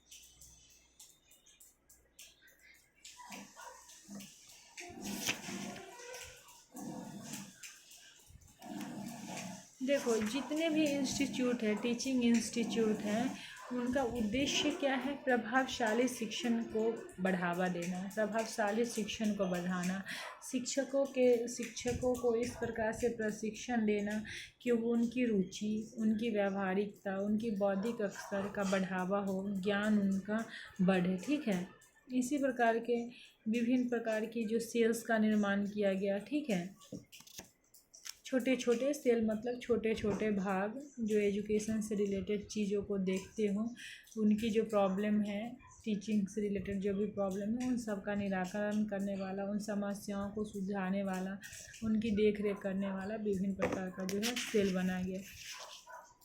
ईटी सेल एजुकेशनल टेक्नोलॉजी का राज्य स्तर पर बनाया गया, केंद्र स्तर पर विभिन्न प्रकार का सेल बनाया गया। छोटा छोटा सेल मतलब छोटी छोटी जगहें जहाँ पे आप जाके क्लास नंबर 1, क्लास नंबर 2, जहाँ पे जाके आप कार्य करते हैं। आइए, एक्शन रिसर्च क्या होता है इसको पढ़ते हैं। एक्शन रिसर्च, ये ठीक है। देखो, एक्शन रिसर्च से पहले रिसर्च देखते हैं। रिसर्च किसको कहते हैं? अनुसंधान क्या होता है? कोई भी कार्य घटित हो रहा है, ठीक है, तो घटित जो हो रहा है वह हम क्यों हो रहा है, ठीक है, किस लिए हो रहा है, किस कारण से हो रहा है, इन सब के बारे में जानना, इन सब के बारे में खोज करना रिसर्च कहलाता है। रिसर्च से आप नए ज्ञान को प्राप्त करते हो। रिसर्च से क्या करते हो, नए ज्ञान को प्राप्त करते हो। जो ज्ञान आपके पास है, अब उस ज्ञान में आप रिसर्च करने गए तो रिसर्च के माध्यम से आप हमेशा एक नया ज्ञान जो है प्राप्त करते हो। तो नए ज्ञान की खोज ही अनुसंधान कहलाती है, रिसर्च कहलाती है, ठीक है। अब खोज कैसे करोगे, उसके बारे में जानोगे, रिसर्च करके उसके जो तथ्य पे आप रिसर्च कर रहे हो उसको जानने का प्रयास करोगे, उसको पहचानने का प्रयास करोगे। जो घटना घटित हो रही है उसके पीछे का कारण समझोगे। जब सब कुछ एनालाइज कर लोगे, सब कुछ विश्लेषण कर लोगे तो आप एक निष्कर्ष पे पहुंचोगे। आप रिसर्च करोगे, एक निष्कर्ष पे पहुंचोगे। अब वह जो निष्कर्ष होगा वह एक नवीन ज्ञान होगा। तो नवीन ज्ञान को प्राप्त करना जो होता है रिसर्च कहलाता है, ठीक है। रिसर्च जो है, रिसर्च किसी भी बिंदु पे हो सकता है, बहुत बड़ा क्षेत्र है। रिसर्च कहीं भी हो सकता है, किसी भी टॉपिक पे, किसी विषय वस्तु पे हो सकता है। तो रिसर्च जो है बहुत बड़ा जो है क्षेत्र है, ठीक है। वैज्ञानिक रिसर्च में हमेशा तर्क, तथ्य और प्रमाण पे आधारित होता है। आप जब तक प्रमाणित नहीं, कोई चीज़ आप ढूंढ लिए, जब तक उसको प्रमाणित नहीं करोगे तब तक रिसर्च जो है मान्य नहीं होगा। तो रिसर्च जो वैज्ञानिक पद्धति से आधारित होता है, ठीक है। यह एक क्या होता है, यह ईमानदारी से और व्यापक साझेदारी से जो होता है वह जो है, यह ईमानदारी से और व्यापक साझेदारी से किया गया कार्य है, अनुसंधान। तो जो अनुसंधान, रिसर्च का क्षेत्र बहुत बड़ा है। अब इसको जो है हम स्कूल में, स्कूल कॉलेज में पर्टिकुलर किसी टॉपिक से जोड़ के देखते हैं कि किस फील्ड पे हमें क्या काम करना है। जैसे स्कूल में कुछ में इंफ्रास्ट्रक्चर की समस्या है, टीचिंग स्टाफ्स की समस्या है, ट्रेंड टीचर्स की समस्याएं हैं। तो जो हम कार्य करने जा रहे हैं, जो एक्शन लेने जा रहे हैं जिस भी किसी समस्या पे, तो वहाँ जो रिसर्च होता है वह एक्शन रिसर्च कहलाता है, ठीक है। स्कूल में जो भी समस्याएं अवेलेबल हैं, उस समस्या पे जब हम कोई एक्शन लेने जा रहे हैं, जब उस समस्या को सुलझाने जा रहे हैं, तो सुलझाने के लिए जो रिसर्च हो रहा है, जो कार्य हो रहा है, वो एक्शन रिसर्च कहलाता है, ठीक है। समझ में आ गया, एक्शन रिसर्च कहलाता है। एक्शन रिसर्च विद्यालय की समस्याओं को सुलझाने के लिए एक क्या है, कार्य किया गया, एक कार्य, एक पद्धति है, किया गया क्या है, एक पद्धति है, एक कार्य है। यह क्या करता है, विद्यालय में उसकी जितनी भी समस्याएं हैं उसको सॉल्व करता है। रिसर्च क्या होता है, एक गहन प्रक्रिया है, व्यवस्थित कार्यक्रम है, नवीन खोज है, और उसी नवीन खोज को, व्यवस्थित कार्यक्रम को, गहन प्रक्रिया को विद्यालय में, अगर विद्यालय के छोटी समस्याओं, जैसे जो भी उसकी समस्या हो, उस समस्या पे जब हम कार्य करने जाते हैं तो उसको एक्शन रिसर्च कहा जाता है, ठीक है। एक्शन रिसर्च खोज जिसका उद्देश्य रचनात्मक सुधार जो है, और उसमें क्या होता है, स्कूल इन्वायरमेंट में रचनात्मक सुधार लाना का होता है। क्या होता है, रचनात्मक सुधार लाने का जो है कार्यक्रम है। इसमें जो होता है हम तुरंत जो है सॉल्यूशन प्राप्त कर लेते हैं। ब्रॉड क्षेत्र में अध्ययन करने से, ब्रॉड क्षेत्र जो व्यापक क्षेत्र है उसमें अगर हम रिसर्च करेंगे तो रिसर्च करने में हमको महीनों साल लग जाते हैं। लेकिन कोई प्लानिंग करनी है, टीचर की समस्या पे अगर हमको रिसर्च करना है तो हम उसको within week sort out करते हैं। तो यह बहुत जल्दी जो है एक्शन रिसर्च कंप्लीट होता है, ठीक है। एक्शन रिसर्च बहुत जल्दी कंप्लीट होता है। यह करिकुलम में सुधार के लिए, विद्यालय को सुदृढ़ बनाने के लिए, प्रजातांत्रिक वैल्यू को अपनाने के लिए, छात्रों की उपस्थिति, उपलब्धि के बारे में देखने के लिए, परस्पर सहयोग के लिए, उसकी विद्यालय की क्षमता को देखने के लिए, मूल्यांकन करने के लिए, कार्य परिणामों को रिसर्च करने के लिए, ठीक है। इन चीज़ों के लिए जो है यह ज़रूरत होता है। ठीक है। आपसी जो डिफरेंसेस है उसको मिटाए, विद्यालय से जुड़ी जितनी भी समस्याएं हैं एक्शन रिसर्च के बारे में एक्शन रिसर्च से ख़त्म की जाती है। ठीक है। इससे कार्यकुशलता जो है कार्यकुशलता मिलता है। उसके बाद क्या था, विद्यालय में जो होता है प्रॉब्लम्स नहीं होती। ठीक है। इसके जो है प्रमुख तत्व जो हैं वो सारे तत्व है। सेल्फ रिवॉल्यूशन होता है, डिजाइन हो जाता है, लचीलापन है इसमें। ठीक है। चेतना का विकास होता है। यह सारी चीज़ें जो है क्रियात्मक रिसर्च के अंतर्गत आती है। एनसीईआरटी जो है अपना हैंडबुक बनाया है एक्शन रिसर्च पे, पढ़ लीजिएगा आप लोग। ठीक है। लेसन प्लान आप लोगों को जो पाठ योजना है, पाठ योजना शायद इनको भी पढ़ना है।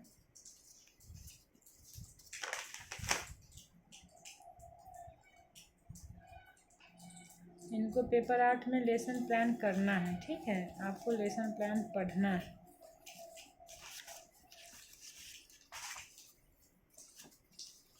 रुक जाइए।